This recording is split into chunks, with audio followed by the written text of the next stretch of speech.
Hi guys, this is Ed from Esoteric Detective and the Outer Dark channel. I just have another video over at the Outer Dark channel if you want to take a look. I thought you guys might be interested in, so just reposting it here. If you want a link back to the Outer Dark channel, just check out the comment sections. The link will be in the comment section as well as the description. And I'll see you guys later. Hi, this is Ed and welcome to the Outer Dark. Recently, of course, I've been doing an investigation into the Vatican, where I linked the snake symbolism from the inside and out with the very eye of providence, as you can see here. I also cross-linked this with the outside architecture of the post-1999 European Parliament building. The actual Eye of Providence in this context matches the actual Eye of Providence to the Vatican. Also note the architecture of the pre-1999 EU Parliament building, the inside matching the architecture again of the Vatican itself. But if we follow these breadcrumbs, what else do we find as far as the occult goes? Well, stay tuned as the Outer Dark brings you 5 clues that the occult's presence is in Canberra, Australia. Number 5. First, some context. The Washington street maps have been analysed on this channel and other channels in detail. The fact that the street maps match up and make a perfect pyramid where the very Eye of Providence or the all-seeing eye or massive owl is in fact around the Capitol building, as you can see here.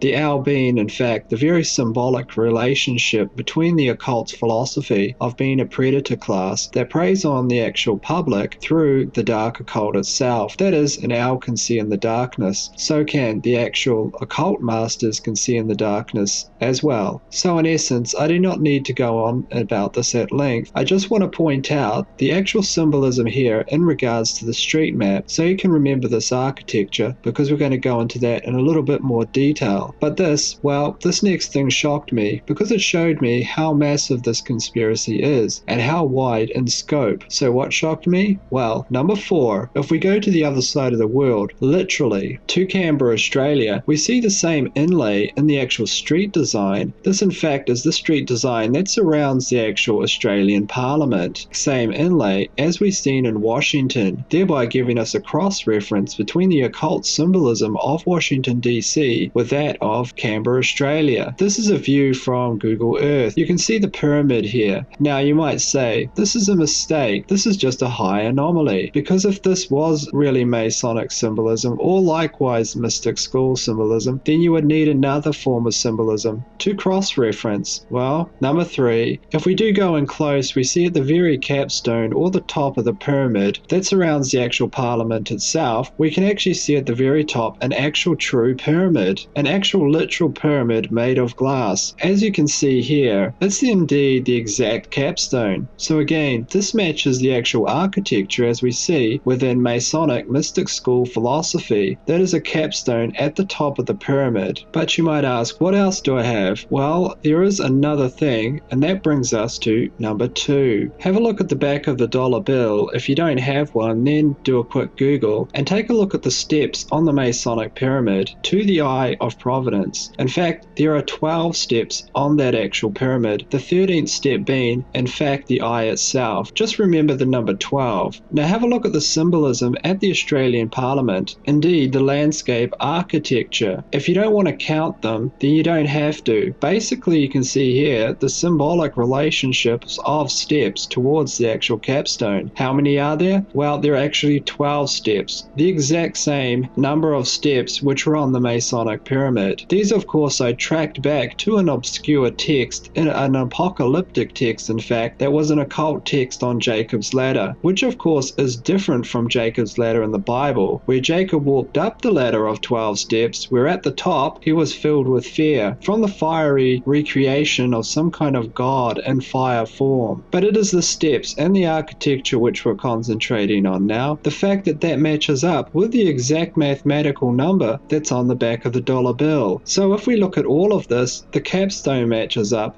the number of steps matches up, the actual symbolism in the inlay of the street matches up. Indeed, we seem to have all the cross symbolism of some kind of Masonic mystic school. But it's not just what we see on the outside. In fact, if we go inside, we again see a whole bunch of Masonic symbolism. Everything from artwork to the actual ceiling design to the all-seeing eye. It seems, in fact, to be everywhere. In fact, if you ask me, I think the Illuminati went a bit overboard in this case. They seem to have Illuminati'd the entire place up until it's simply brimming with Masonic or mystic school symbology. So what does this all mean in the overall context of things? Well, number one, it means that these are all cross symbolisms, and the fact that the public are largely unaware of this symbolism in Australia, and at least indeed in the public record, that there are indeed some kind of large-scale, vast, monumental, and monolithic conspiracy involved here. Otherwise, how could you have such institutionalized symbolism into the very street designs and the political capitals of both countries that match so perfectly? In fact, they seem to be directly derived from the exact same mystic school. The same influence spanning, at least in pyramid form, although I could find no examples within the street maps themselves as far as Israel and the EU and many other parts of the world. But at the end of the day, guys, we'll have to decide for yourselves. Go ahead and have a look, do your own research, and see what you guys turn up. And let me know what you think in the comments section. Any links, any leads, whatever. In the meantime, if you did like the video, please give it a thumbs up. And in the meantime, this is Ed from The Outer Dark, following the trail of breadcrumbs, and I'll see you guys all later.